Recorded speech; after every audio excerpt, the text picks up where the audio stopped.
Welcome back to some professional StarCraft to a best of 3 Zerg versus Protoss battle. A European showdown from the World Championships. Let me first introduce the fastest Zerg and generally fastest player in StarCraft 2, the Italian Stallion.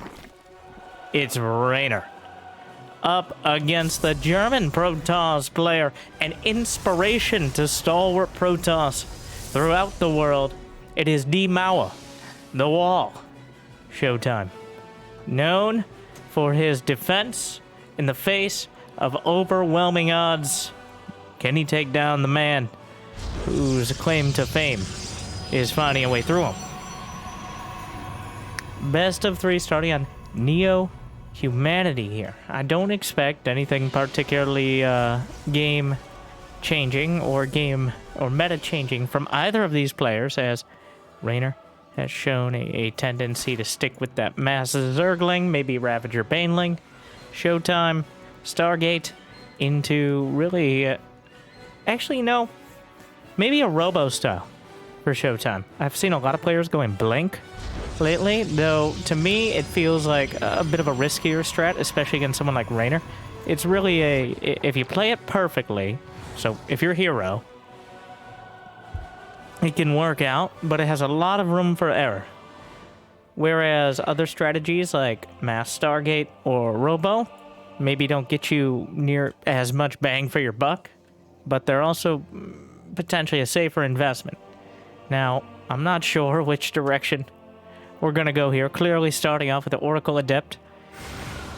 The essentially untouchable combo if well controlled, especially before Zergling speed, but before a third base is done.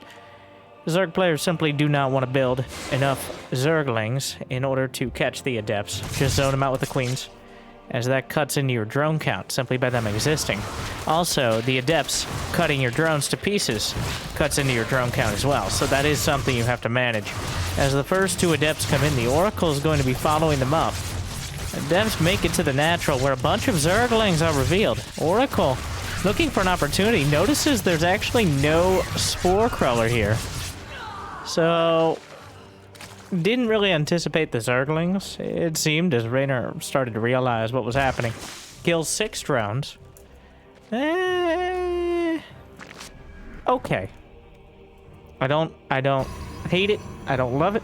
I am ambivalent somewhat about it. He didn't lose the Oracle. Reynor did feel forced to make those Zerglings. And actually, look at the worker count right now. 44 to 38. And that's after Reynor slapped a few more drones in. Slaps hatchery. This baby can fit so many eggs in it. Brenda, the eggs are on the outside. It's a metaphor. No, it's an analogy. It's different. This is why no one likes you, Susan. Oracle. Like and subscribe for my treatment for schizophrenia. Thank you for watching. 3 Oracles. Oh my god. 4 Oracles for Showtime into Robo. So, it's an old build, but it checks out. The 4 Oracles were streamlined down to 3 not too long ago. There was a few months when this style was a bit more accepted, but for some reason we decided that 3 was enough to deal with whatever you wanted to find early on. But the 4 Oracles are a real threat even to things like Spore Crawlers. More than anything less than 3 or 4 Queens can easily get burned by the Oracles. So Reynor's going to have to be very careful on splitting his units throughout the map right now. Yeah, the Oracle is just hitting back. Robotics Bay, so it is going to be that Robo follow-up, but kind of an odd twist to it for sure. As the 4 Oracles open up a lot of space on the ground, some force fields. Oh my, it seems like the force fields actually saved the Adepts, though trapped a couple probes for a moment. Burning through, getting the Spore, no cancel, but I mean at this stage, that much damage from the Oracles is a real pain to deal with. Roach 1, Baneling Nest here, Adepts into the 3rd. Units, just kind of an advanced version of what we saw earlier on. Instead of 2 Adepts and 1 Oracle, We got 4 Adepts and 4 Oracles. Would you stop saying that? And the Queen's already softened up. Not that much energy here. Burns through 1. Adepts find 7 drones alongside the Oracles. A bit of an awkward start. So where does that leave us? Over the last minute or so, 9 drones down, 4 Adepts, 1 Oracle, 1 Sentry, I assume on the other side of the map. And,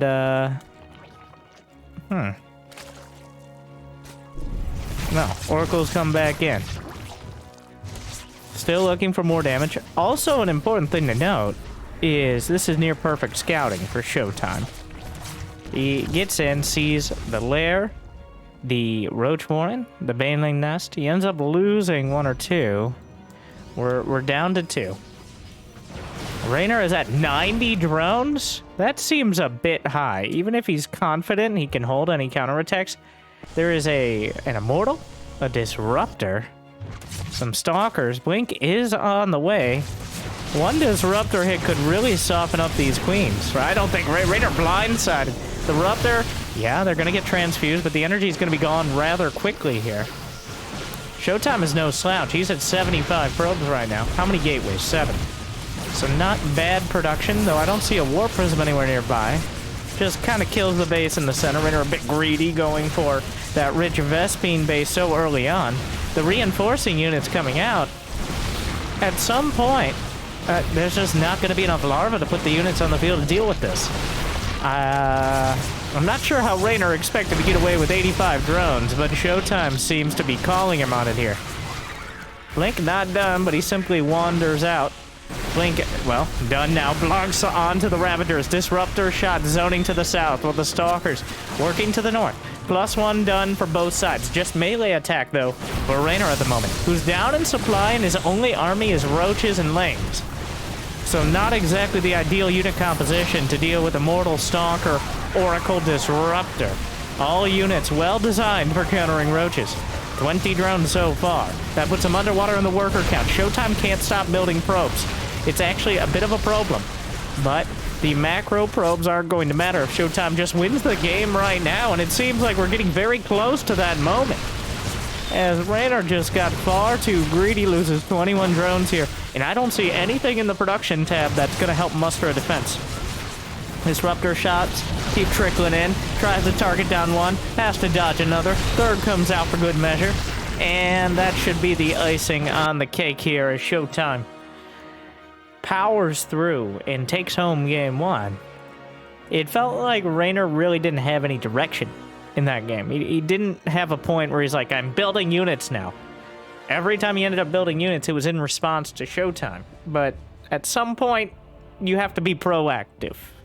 And that point is ideally before a bunch of Stalkers and Immortal Disruptor come across the map. So, a surprisingly decisive game in game 1. But Reynor has found a new scapegoat. It was the blue color. Yes, we all know the blue color is not nearly as fast or exciting as red. And Showtime managed to nab the red color in game 1. But this time, Reynor grabs it for himself. Though very unlikely that the players are actually using the colors they picked in the lobby. Usually they use player colors, which are whatever you set them as. In fact, the weirdest one we saw from the first-person perspective was Maru uses dark gray. Which to me, on some... I don't know if Maru's colorblind or what, but many players use the default green, some used white, some others would use like purple, but dark gray feels like it blends in. Maybe it's so enemy units stick out on the minimap more? I believe his enemy units were red. You can set all that. By the way, you know what? Slight aside, this exists, this tab, which, so you can set them here in the colors tab. Alt-F in-game to switch it up. In fact, I just want to expand on my point real quick. So if I go to the player cam here for a moment, I use Alt-F. There you go, just like that. I see a lot of players on stream who ask about it and how that works. And while relatively simple, it wasn't added in until, like, I believe Heart of the Swarm. So, I wasn't actually there at the very start of StarCraft 2. And since my main target demographic is people who played Brood War, played StarCraft 2, and then got a real job or a life or children or something boring like that, and now watch and think fondly about the time they were Diamond League in 2011. But since I wasn't totally personally attacking you, David, Michael, I tried to come up with a Korean name, but I didn't. Just make sure to like and subscribe, and that'll make up for it.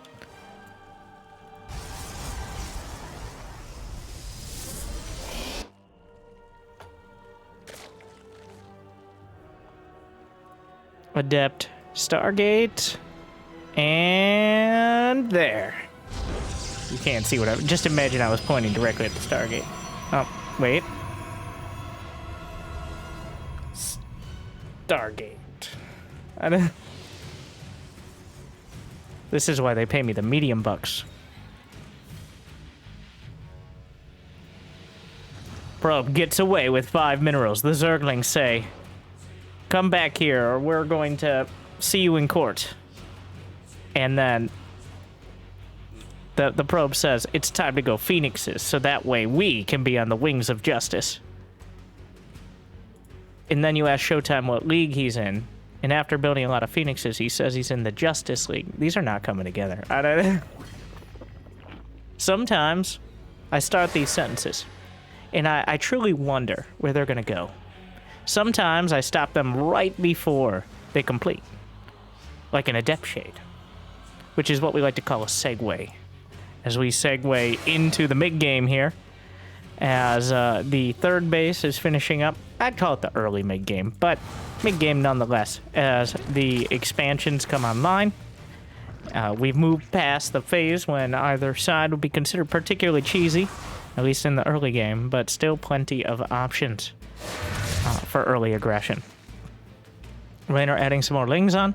Showtime seems to have said, well, if it ain't broke, why would we fix it? In fact, we're Protoss. If something breaks, we can't fix it. Only the Terrans can do that. But that's a bit of an aside, and that's still in litigation. Meanwhile, Showtime slapped down a third base. I do truly believe Protoss a little too much tries to switch it up. Here, Reynor did adapt. It does feel like Protoss has to find that balance between bringing out new strategies and sticking with ones that work, as it is more reliant on surprising your opponent, catching them off guard. Like last game, Reynor clearly was not prepared for that relatively early push, especially with the robo units involved. So I don't know if something like that will work again against a Reynor who's already seen that strategy before. And I think this is some of the disparity between Protoss and tournaments, and Protoss being approximately half of European GM. As you know, there are 3 races. There's Terran, there's Protoss, and then there's A-Move.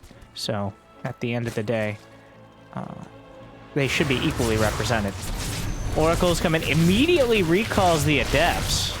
Tried to draw some fire. Interesting choice. Gets him out of there with minimal losses. Oracle, but the Queens! From the high ground, knocked down an Oracle. And this time around, while it looks like Showtime is trying to go down the same road, it's a case study of why Protoss versus Zerg especially can be difficult. Right now, Showtime's doing a very similar strategy, but Reynor has adjusted the timing of his Zerglings, the positioning of his Queens, all things he had in the last game. And now Showtime doesn't have nearly the advantage he did previously. He still has a lot of probes. He's very good at building probes. But Reynor is going to be at a similar or greater worker count much more quickly. Yeah, Robobay on the way. In fact, we're following the same script here. I don't think Reynor's going to make the mistake of going to 90 drones again. I think we're going to see 70, 72. And then Ravager mainly. And max out. 4 bases. Wouldn't hate seeing a macro hatch here in the main either. Oracle's looking not quite enough energy to reliably deal with this. Trying to use some hold position micro as well. But Reynor up to 74 drones and counting. I might be wrong. You might just go 90 drones and say you don't know what you're talking about. Get good. It's just fair. But I don't waste my time doing silly things like playing the game, okay? Roach is on the way. +1 melee attack for Reynor. Oracles actually find 8 drones. Reynor transferred into the Oracle. Yeah, you shouldn't be trash-talking me. You should be watching for your drones, Reynor. That's what I thought.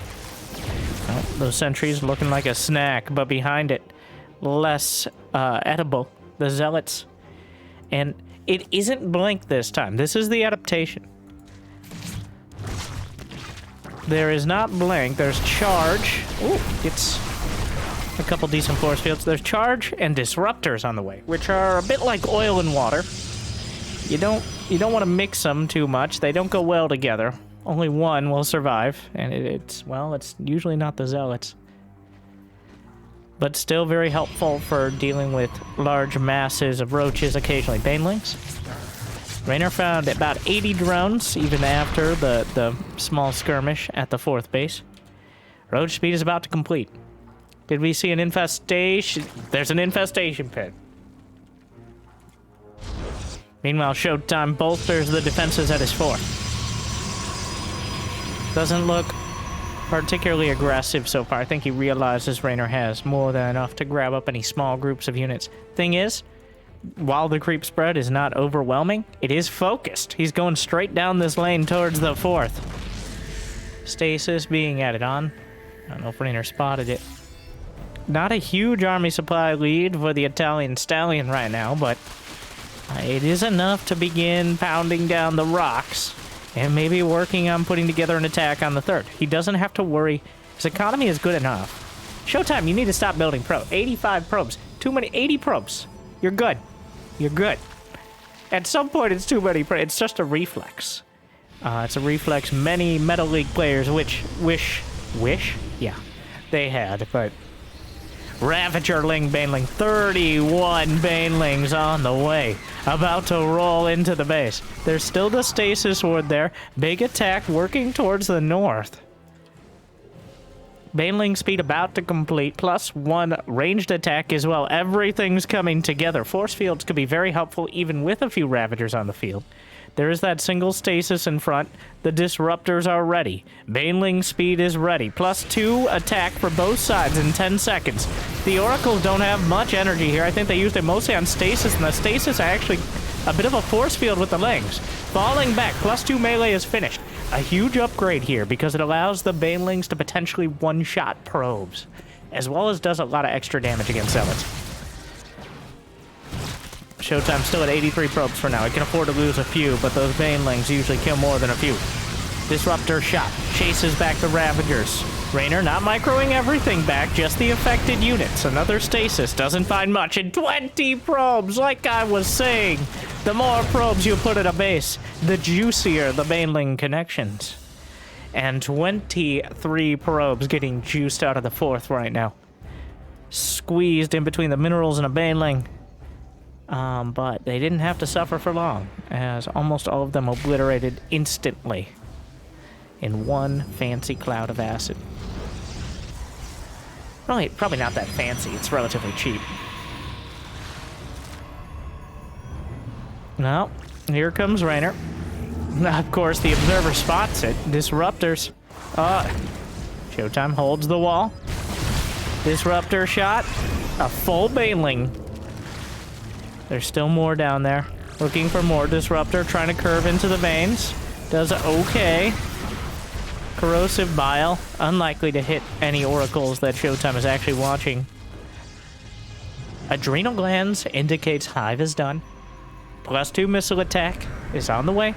DTs are being added in. One thing to point out is how little pressure Showtime's been able to put on. And by that I mean, ever since Reynor started these attacks with the creep making its way down the ramp into his 4th basin, he hasn't really found anything. Are these all DT Archons? Yes. He's been making DT Archons this whole time. I'm not sure if that was the intent, but that's what we are.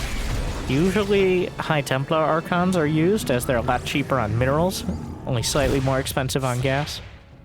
Showtime, and I mean, he's called the wall for a reason. And right now, it truly feels like the enemy is outside every single gate. Trying to take another base, has a small expeditionary force here, but Reynor doesn't seem to respect it. Adrenal gland Zerglings. Showtime looks away for a moment, and here come the Banelings, the Nexus itself! Oh no! Okay, well, the Nexus is blasted to pieces. He's gonna have to rebuild it. Even if he defends the Banes, he loses the base. Playing defense is... it feels like a losing battle, as Reynor...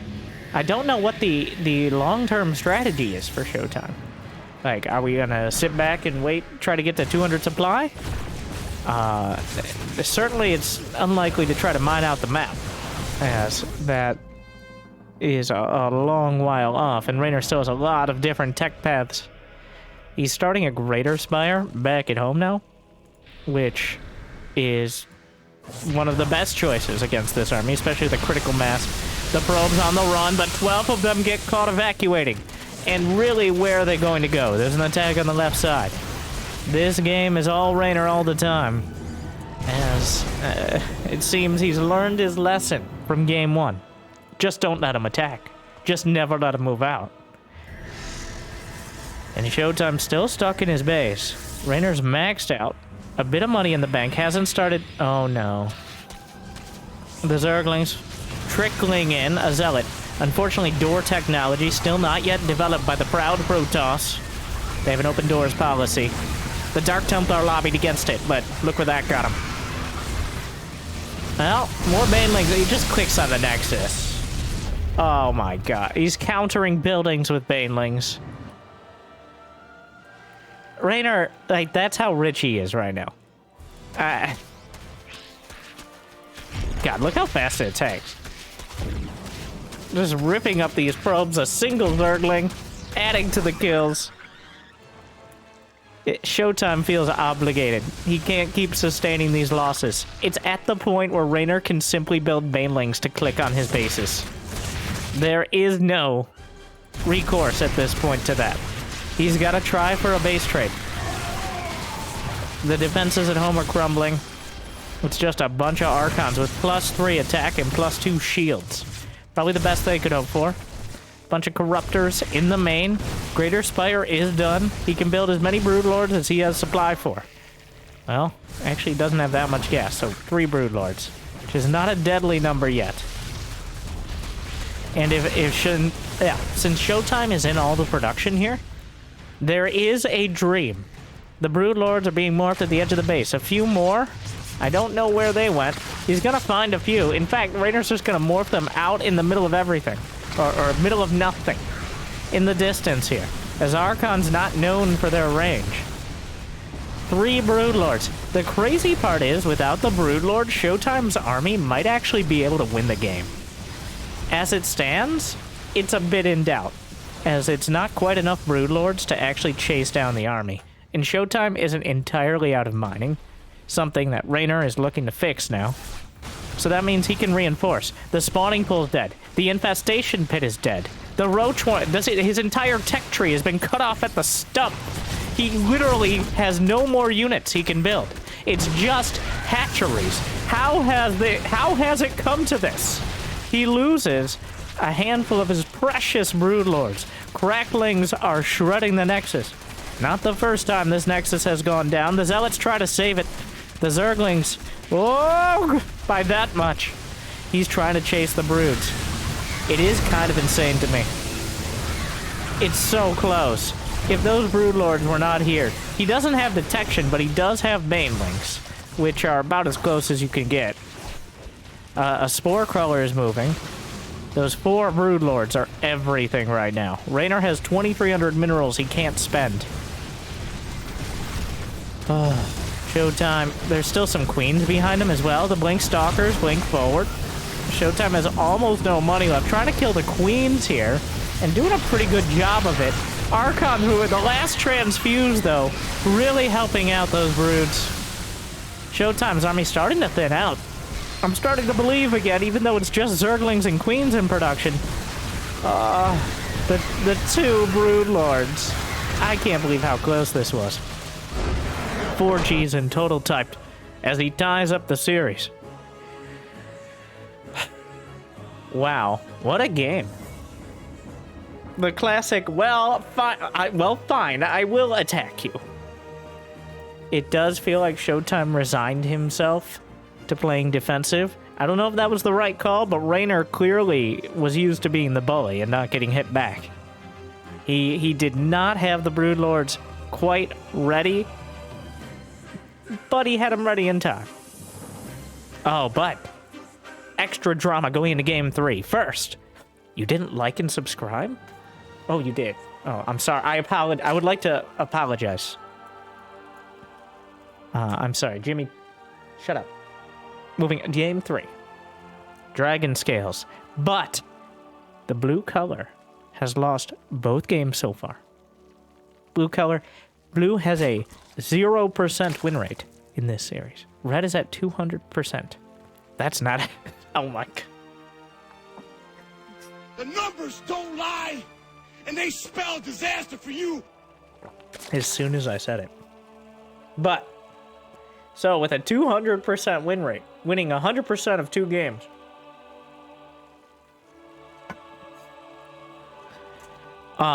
We'll see if Showtime, who's managed to pick up the red color again in game 3, manages to carry it through.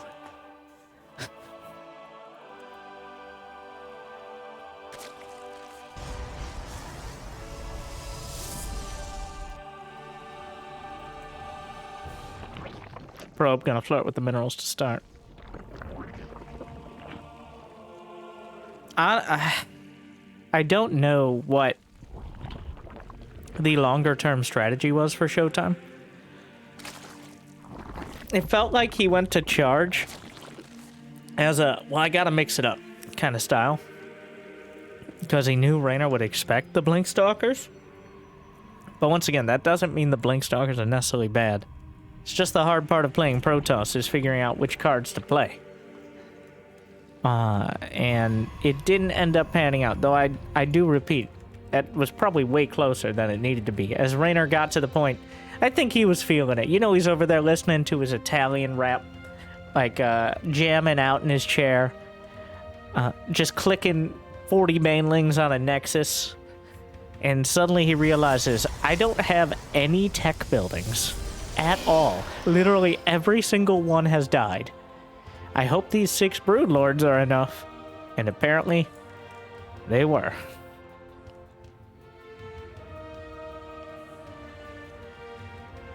No. Probe spots. Reynor took the standard 3rd, or natural, which is his 3rd. As the probe got there quick enough to block. First, a depth shades out, and lo and behold, a Stargate. 3 for 3. How many oracles this time? Place your bets. Get your bingo cards. Roll your d6s. I think that's the appropriate one. Though we haven't really seen more than 4 oracles. Unless you count oracles rebuilt after some die, but I don't think that really counts. I think the initial spree of oracles is what counts most.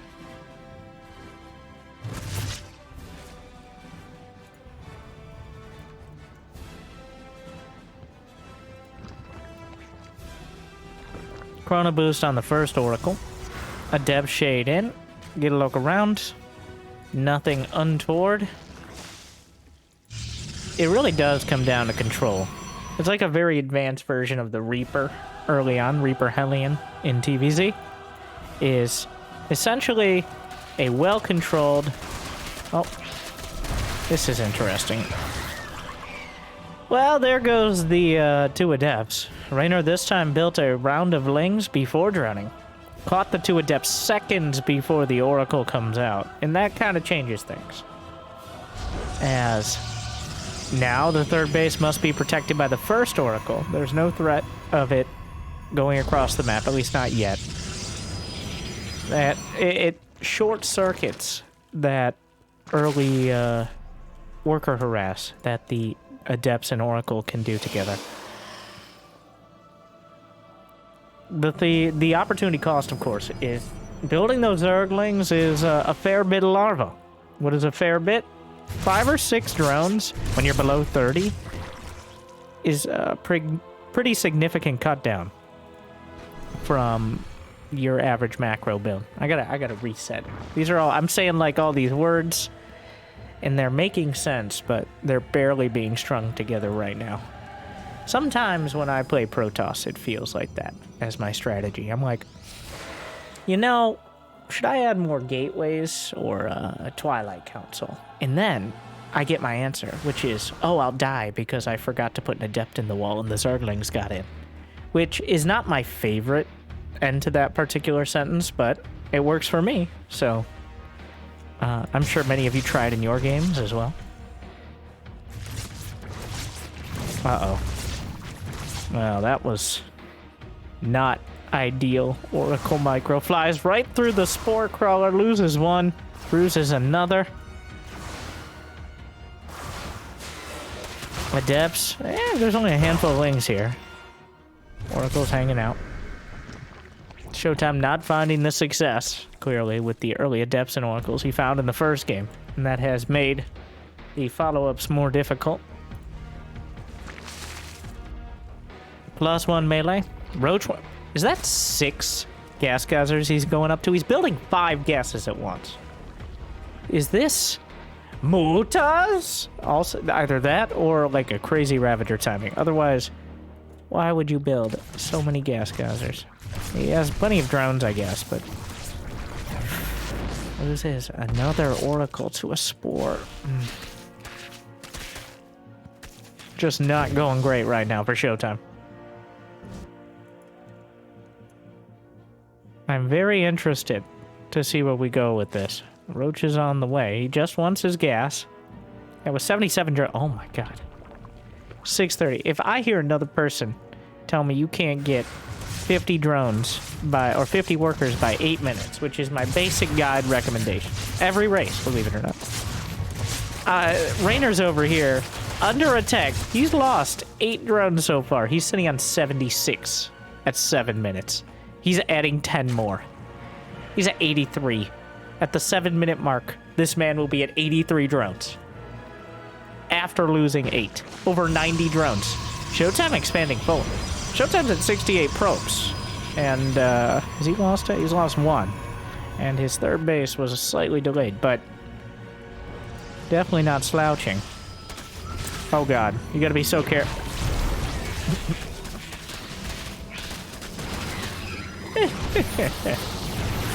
Is it worth it, though? He's still gonna lose the Stalker. Well, that was certainly a lot of work to kill those Zerglings. The Adepts, the Zealots were kind of stuck. I don't know. I think that's a win for Reynor. The fact that Showtime used a Disruptor shot and 3 force fields to kill about 14 Zerglings, and he still lost a Stalker. In fact, yeah. Wait, what do we see? Yeah, 3 force fields, 1 Disruptor shot. Well, can't be hyped about that as a Protoss. Once again, that lack of door technology really coming to bite him. And here comes Reynor. Oh, he's really feeling it this game. He's got 800 gas, 700 minerals. Infestation pit about to finish. It's not like he's not spending. His larva is gone. He's spending all of it. He's got 2 more hatches on the corners here. 33 banelings on the way. I don't know what truly changed that much. Was it really how much damage Showtime did in Game 1? It was also kind of the timing of the attack. But these last 2 games, it's not over yet here, but it looks very similar to the previous match, where Showtime is trying to build a fortress at his 4th, and has ceded the map to Reynor, who is more than happy to spend some time battering it down. Reynor eats a Disruptor hit, doesn't decide on a second. This does not throw him off his strategy particularly much. Still committed to the Massling Bane, and here he comes. All angles. Disruptor shot. Zones out some Banes for now, but more rolling in from everywhere. Stasis field. The stasis force field. He throws the Disruptor shot through, but the Zerg, what a cinematic situation. He gets the pylon, cancels the warp, and the Banelings are about to come out of stasis. Loses a Ruptor. Those Banelings will he just right-clicks on the Nexus. Showtime might hold, but at what cost? Reynor chilling at 630 actions per minute. Has decided this is his game. I don't see anything from Showtime that indicates he's going to be able to deal with another attack like that. And he's also done nothing to prevent another attack like that. He's not slowed down Reynor's economy. He hasn't killed a significant amount of especially expensive units. He's just going to be he's going to meet the same thing with less. Not an ideal situation, especially with Banelings coming in. At some point, he's going to try countering Archons with Banelings. Which, at this stage...